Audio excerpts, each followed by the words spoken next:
the agenda. With the first one, I will go to order number 22-100-8554. Petition from Mass Electric to relocate and install a new pole to remove a tree guide on Armory Road. So we'll get to that. Good evening, yes.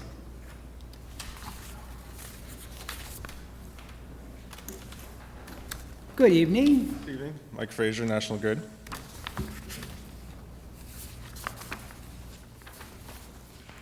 So this is basically just changing it for, to remove a tree guide and install a complete new pole on this site. Yeah, relocating pole 4 30 feet and also installing a new pole.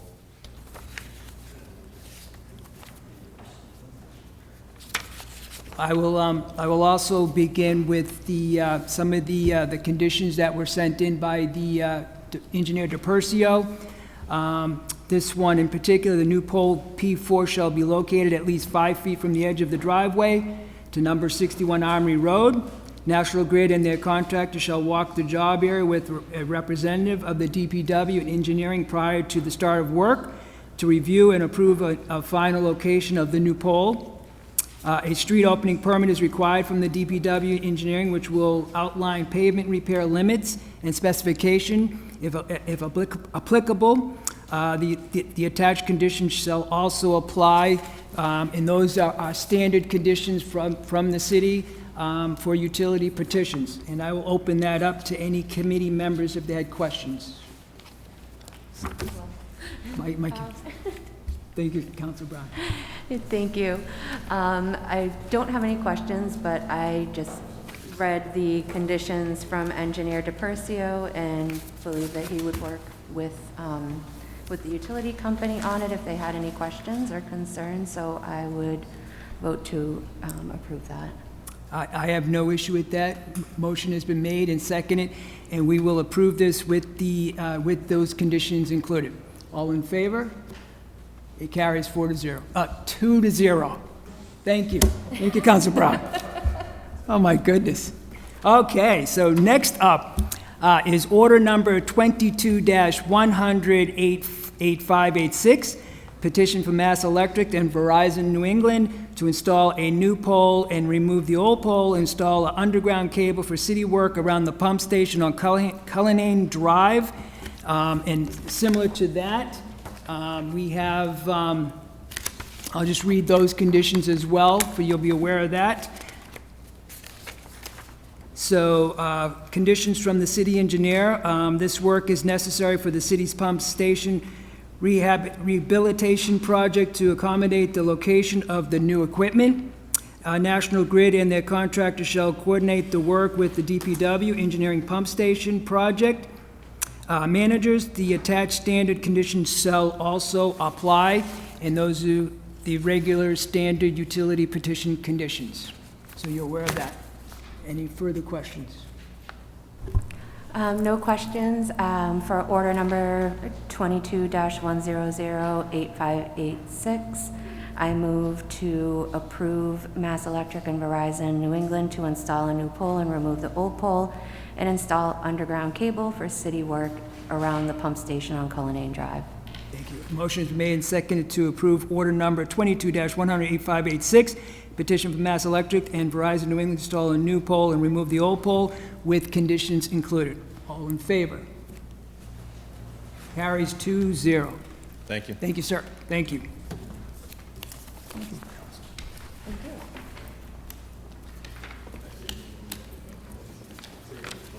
Okay, so up next is order number 22-100-8587. Application, actually, excuse me one moment, I apologize. Is anyone here for the livery license? All right. Okay, I'll just go to that. Okay. I apologize, we're gonna move down to the committee, we're gonna go to the next item, and if they do come, we'll go to that one. All right, so we'll go to order number 22-100-8558. Petition of New Singular Wireless PCS LLC, DBA AT&T, for a grant of location for one small cell wireless facility to be located on an existing pole within the public right-of-way in the vicinity of 241 Forest Street. Good evening, sir. My name is Michael Dolan from the law firm of Brown Reddick here on behalf of New Singular Wireless PCS LLC, otherwise known as AT&T. AT&T. My client has identified. Oh, thank you, sir. There we go. Better? All right. My client has identified an area near this section of Forest Street where it's having some coverage issues as far as consumers and customers asking for better bandwidth and faster speeds. And we have been able to come up with a solution for that, working with the local utility, where we would install a small cell antenna facility on top of an existing utility pole on Forest Street. Thankfully, we don't have a double pole issue. I know the city is very sensitive to that. We worked through the sections of the city ordinance and the small cell ordinance and engineered this almost perfectly with what the city requires. There is one issue about the height of our facility is higher than 35 feet, which was identified by the city engineer. But I know I've had several of these in the past. In this case, this pole is already there. We're just adding 3 feet and 1 inch to the top of it. We're not proposing something of a 20-foot pole and then trying to add 20 feet to it. So we're working within the existing structure, and it's a de minimis addition to the size that's there now, negligible visual impact, and this will really help AT&T customers improve their coverage in that targeted area. Of course, as I've mentioned in the past, the macro antenna facilities that we have in Marlborough, which are the large antennas on top of water tanks, buildings, towers, and the like, just aren't getting the job done in this specific area. And without having to propose a new tower, we're thankful that we can come in and propose this small cell facility on top of a utility pole, which, as alluded to, has a very benign visual impact, but a terrific technical and technological impact for the residents and businesses in this area. Thank you. And I will note that the committee and councilors did receive the input from our city engineer, DePercio, with those conditions in there to be considered due to the height and everything, extending it like that. We also had the toll agreement extension up to June 28th, 2022. Yes. And I will open that up to any questions. Councilor Doucette. Thank you very much. So there's been a couple of other cell facilities that have gone on top of, this is basically going on a utility pole, top of utility pole. Correct. Yeah. Is this something that would be exclusive to AT&T customers, or is there? It will be. Okay. Okay, so, someone with Verizon would not be affected by this, just the AT&T. Would not really benefit from it in any type of roaming type, no. That's where I was going with it. Yeah, thank you for the clarification with that. Okay, that's my only question. Thank you. Thank you, Councilor Doucette. Councilor Dumas. When do you expect this work to be completed? Well, depending upon when we can secure our approval from the city, I would anticipate there being construction within 2 to 3 months. But, we have a rolling order of getting them done, and it's not a precise science, given some of the timing differentials in obtaining permits, but that would be the plan. How long does it take for this construction to? A matter of a couple of days. The only reason why I ask is because it's in front of a charter school, so it's a very densely populated traffic Exactly. inbound. So if it can go after the school year, if that kind of fits with the timeline of 2 to 3 months. That would be great to get it done this summer. Appreciated for Ward 3. Yes. Thank And you. I'll let my client know that. Thank you. Thank you, Councilor Dumas. That's a good point. Thank you. Councilor Brown.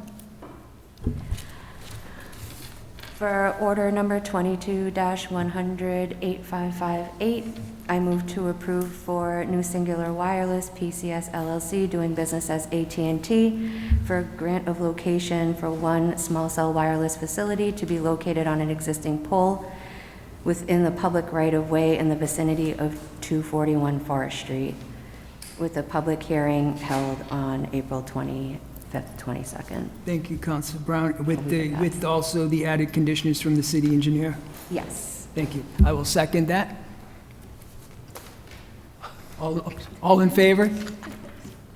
It carries 2-0. Hi, Paul.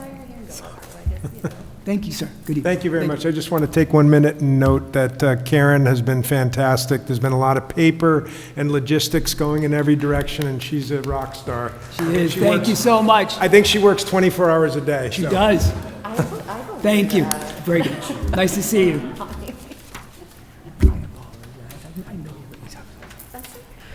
Okay, so next up is order number 22-100-8570, application for special permit for the Celco Partnership DBA Verizon Wireless to install a new stealth wireless communication facility, including an 800-foot stealth pole with accessory ground equipment at 769 Donald J. Boulevard. Good evening, sir. Good evening, Carl Gehring on behalf of Verizon. I think there's a typo in there, sir. It's an 80-foot. 800-foot, and what's it? 80-foot. 80, it is, thank you. I should have saw that. 80-foot, thank you, sir. 80-foot stealth pole, thank you. Yes. You know, when I saw the balloon test, I'm looking at the photos, I'm like, where did they get 800? Thank you.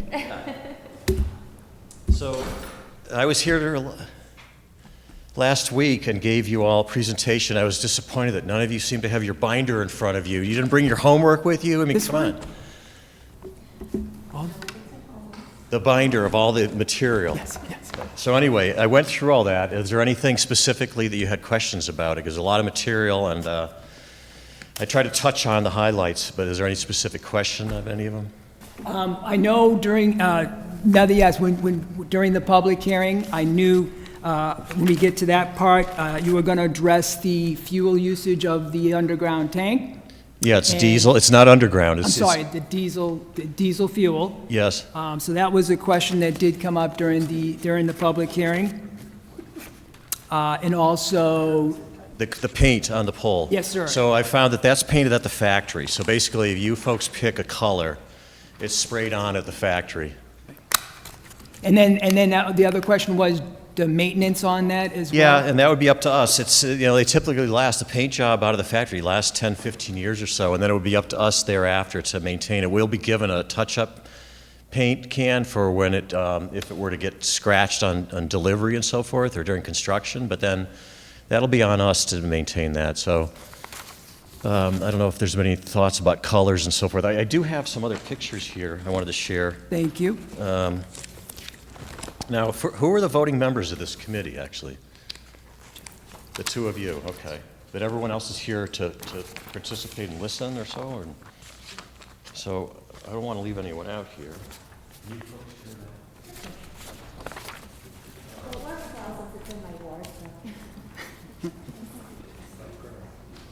No, this is Thank you, sir. so that's a picture of an existing pole at the Yarmouth Post Office in Yarmouth, Mass. That's a 70-footer. So imagine something 10 feet taller than that. And that's a white one. That one they wanted the gold ball on top. They wanted to make it look like a flagpole. I wouldn't call this a flagpole. They're so fat now. They've gotten fat over the years with the amount of antennas that are in there.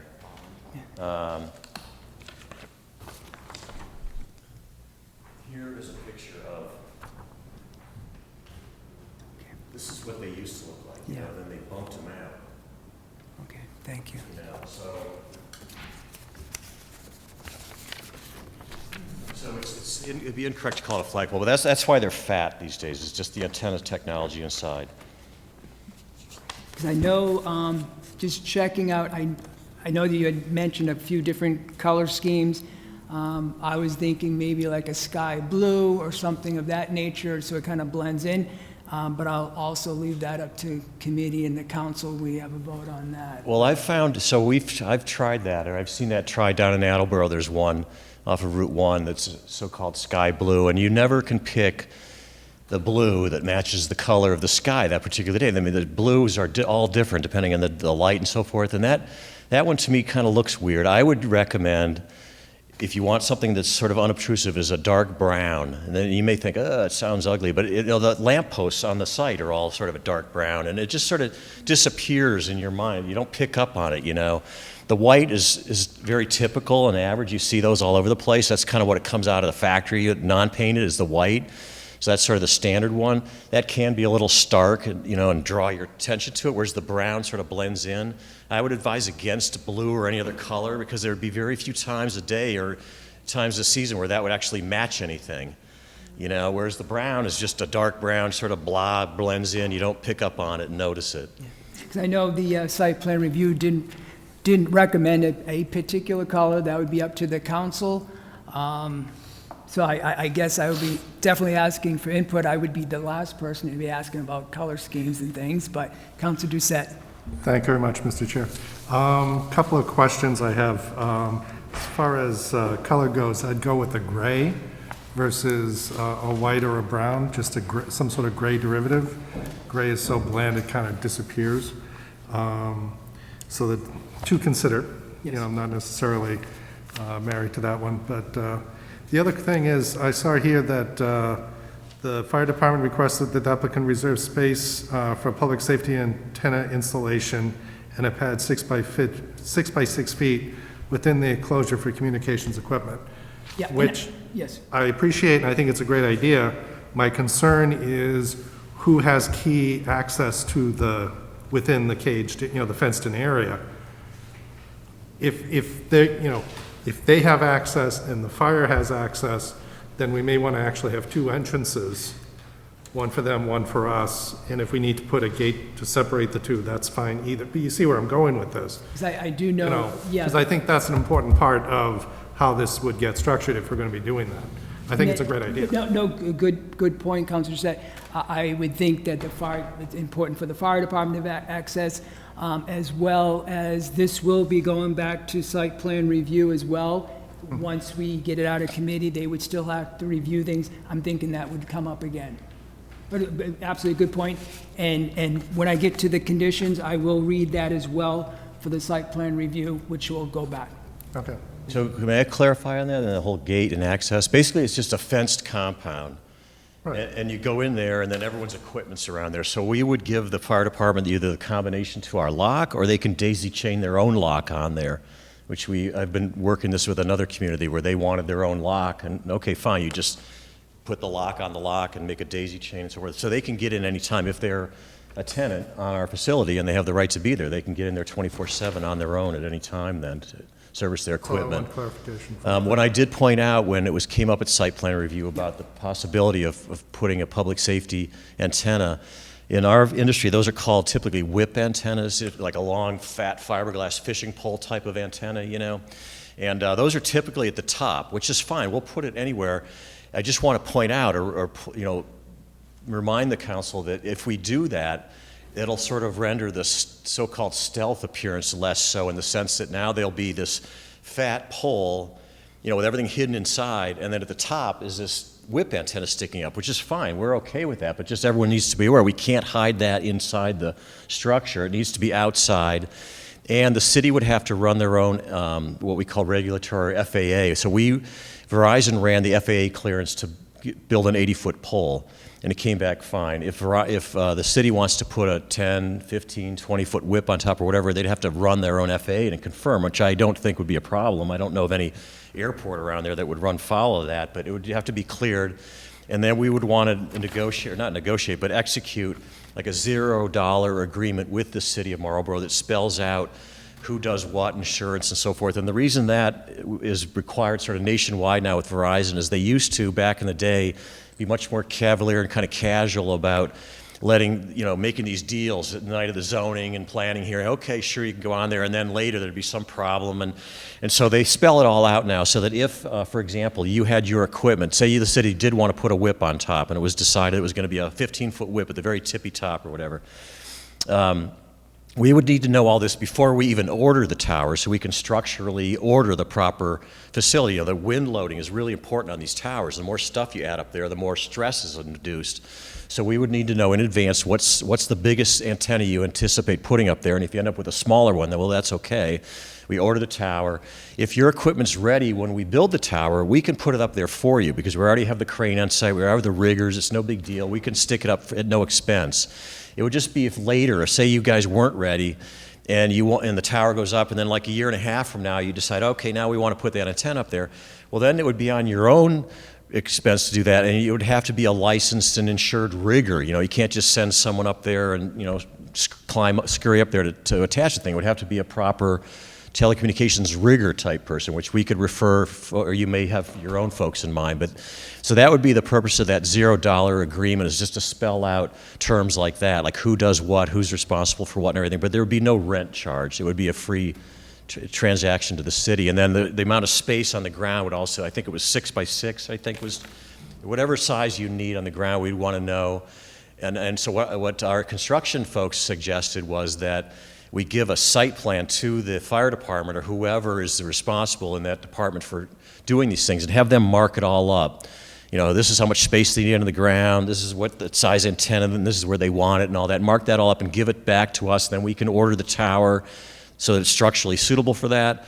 When we're building the site, we can, reserve a spot over here for your pad or whatever it is, And like I said, if all your equipment's ready to go when we're building it, we'll put that all on the ground and up on the tower for you. You'd have to do your own hookups and everything, but it would save you a lot of money if it was ready when we were ready. So yes, we will absolutely work with the city on that. And I do appreciate accommodating the fire department's request as well as their input from the site plan review to have that 6-foot by 6 pad. So thank you. Any other questions? I will go through the conditions then on that. So subject to the following conditions, construction on site shall be in accordance with the applicable building codes currently in effect in the city of Marlborough, and accordingly to the submitted plans by Chapel Engineering with last revision date March 18, 2022, which includes sheet T01, C01, C02, A01, A02, and A03. Second condition, all work performed on the site shall comply with this decision. No other building or construction or activity shall occur without further modification of the special permit, unless otherwise authorized under federal law governing wireless facilities, 47 CFR 1.6001. The applicant respectfully reserves all rights under federal law. Next condition is condition 3, the proposed stealth monopole shall be painted the color, and we need to decide on that part of it, as discussed and approved by the committee and rectified by the full council. So on this, for the color, do we have a color scheme? Do we want to see if we get more feedback from site plan review to picking a color? What would be a deadline to pick a color, Mr. President? Thank you, Mr. Chair. I think this is where you get to exalt your powers as chair, and you can pick the color. Or you can lean over your shoulder and ask Karen and say, Karen, what color do you want? And then pick the color. The color has to be in the special, we can't defer, or Correct. when we vote on the special permit, we gotta have a color. Gotta have that color, I know, and I'm thinking all these Benjamin Moore colors, because I can do well with a Benjamin Moore color. I know. I have learned over time, Mr. Chair, that I do stay out of picking colors. I'm sorry, what's that, Mr. President? I stay out of picking Thank colors. you. I'll let I someone know else do it. Councilor Doucette made a good suggestion. If he could repeat it, was it gray or? It was gray, yes, a light gray, if you want to go with DeLorean gray for a term. That'll drive some You got that, color sir? selection. So the DeLorean gray? DeLorean gray. All right, so if we're okay with that, we'll go with that. We'll go with that. Fine. All right, thank you. I appreciate that. Okay, then condition number 4, routine testing of the standby generator shall only occur during weekdays between 10 a.m. and 2 p.m. No signage or advertising of any sort shall be permitted on the proposed stealth pole. Condition number 6, there shall be no climbing pegs which would allow unauthorized individuals to climb the proposed pole. Condition number 7, in accordance with the provisions of Massachusetts General Law, Chapter 40A, Section 11, the applicant, its successors, and/or assigns at its expense shall record this special permit in the Middlesex South Registry of Deeds. After the city clerk has certified that the 20-day period for appealing the special permit has elapsed with no appeal having been filed, and before the applicant has applied to the building commissioner for a building permit, upon recording, the applicant shall forthwith provide a copy of the recorded special permit to the city council office and the building department and the city solicitor's office, as well as having the conditions from the site plan review as included with this order. Any further? Councilor Roby. Thank you, Mr. Chair. Two questions, I guess. Does the condition 1 cover the fact that they will need to get a fuel permit? Because I guess that's part of the building code. So that's covered? Or should it be specified in, as a condition, that they must get a fuel permit for the generator? What kind of permit? For the Fuel permit. fuel permit? Yeah, whatever's required. If we needed a fuel permit, a gas fitting permit, it's not gas, but is there a separate permit for a diesel generator? Yes, it would be. Yeah, through the whatever's building- required, we'll go through the inspectional services and get whatever's required as far as electrical permit, building permit, gas permit, whatever.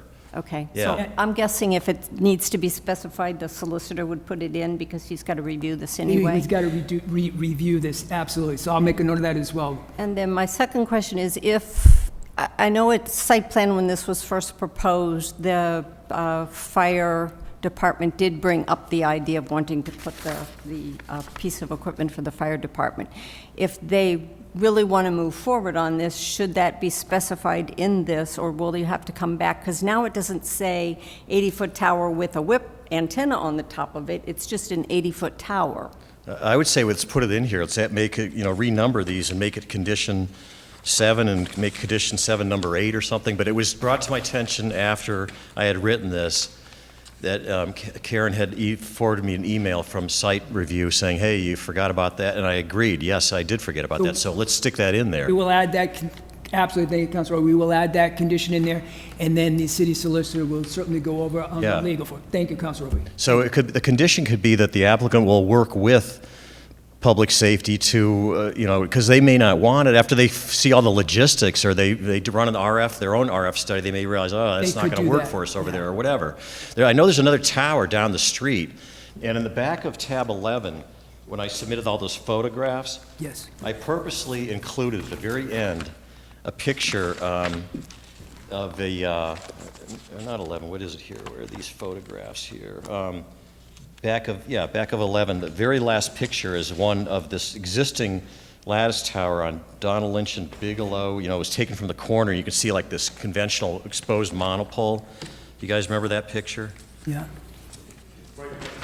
This one here? Yeah. It's adjacent to the 495, 290, the sports center. It's the So I don't know where that one is, but that's typically where, a whip on top of something like that is typically where you see these public safety whips, a much taller, exposed tower. So as I said, we'll work with public safety, police, fire, if you guys really want a whip on top of this stealth pole, we'll work with you on that.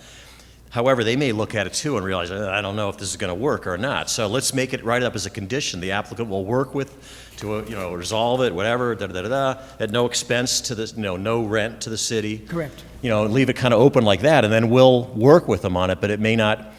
We may get going and want to build this, and they may not be ready for a year or two or whatever, but we'll make it a condition that they have to, if they want to go on there, we got to let them on there. Thank you. You can draft the condition and send it to me. Okay, I'll draft some language. Thank you. And that would Yeah. help, that would be very helpful. Thank you. Okay. Councilor Doucette. Thank you very much, Mr. Chair. Gets back into the drafting of the condition to handle the public safety antenna. That may be the best place to actually put the references for approval from site plan as well, as within that condition. So you're talking about, you made a reference when you're going through condition 8 to have site plan as part of condition 8, it might make more sense to have it in condition 7, this new condition that's going to have the public safety antenna and have site plan as part of that. I'm just thinking to clarify what would be included. So, Do you mean to adding the site plan review? include site plan approval within this new condition 7, which includes the public safety antenna, and just kind of put that all together into one single condition. And they will be going back to the Yeah, site plan right, review too? exactly, yeah. But to formalize it as a condition, Yeah, site plan has to happen regardless of that condition is in there. So to me, the added condition is only that they will work with the fire department to see if they want an antenna. If they want an antenna, then site plan will have to figure out how it works. Okay, If that's fine the then. fire department backs out. Thank you, Councilor. So So they on- do have to go back to site plan review for a final review, rather, so, Yeah, and in site plan, we'll show a spot on the ground where, in theory, they could put their stuff, and then we'll show, hypothetical, theoretical antenna up there, and whether they want it or not, that at least the site plan will have been approved as such. Yeah. So they wouldn't have to come back later. Okay. Thank you, Councilor. No any further discussion? Councilor Brown? Thank you. I just want to start by thanking Carl for, from the start of the project with the city, you initially reached out to me as the ward councilor, provided me many opportunities to ask questions and gave me great information that we passed along to Karen, and continued to stay in communication from there. Every time there was going to be a balloon test or anything, you gave me advance notice and, kept checking in with me along the way, so I really, really do appreciate that. I feel like everything was very well organized, and you've come prepared for all of these meetings to answer any of our questions. So I just wanted to start by thanking you for that. Thank you. And then, Thank you, Councilor Brown. and I'm going to make a motion, and anybody can correct me. I've been working on this one on the side. So for order number 22-100-8570, I move to approve the special permit from Selco Partnership doing business as Verizon Wireless to install a new stealth wireless communication facility, including an 80-foot stealth pole with accessory ground equipment at 739 and 769 Donald J. Lynch Boulevard, and to include the conditions that were in the packet, and that we are going to add language regarding a whip antenna, and we will have it put in proper form from the solicitor. Yes. And I will second that motion made and seconded to approve order number 22-100-8570 with conditions. All in favor? Carries 2-0. Thank you, Carl. All right, thank you. Carl. So what is the next step? I apologize, or should I discuss that with Karen offline? Yeah, you can probably send Karen an email going back to the site plan. All right. Do you want to suspend on Monday to refer this to the solicitor? So I was it'll be thinking, yes, ready? during reports, thank you, Councilor, during reports, Mr. President, I will ask for a suspension to send this to city solicitor. Yes. Yeah. Thank you, Carl. I will entertain a motion. Motion to adjourn? I will second that. We are adjourned at 7:50. All in favor? Me. Carries 2-0. We are adjourned at 7:53 PM. Thank you. Oh, you did wonderful. Thank you.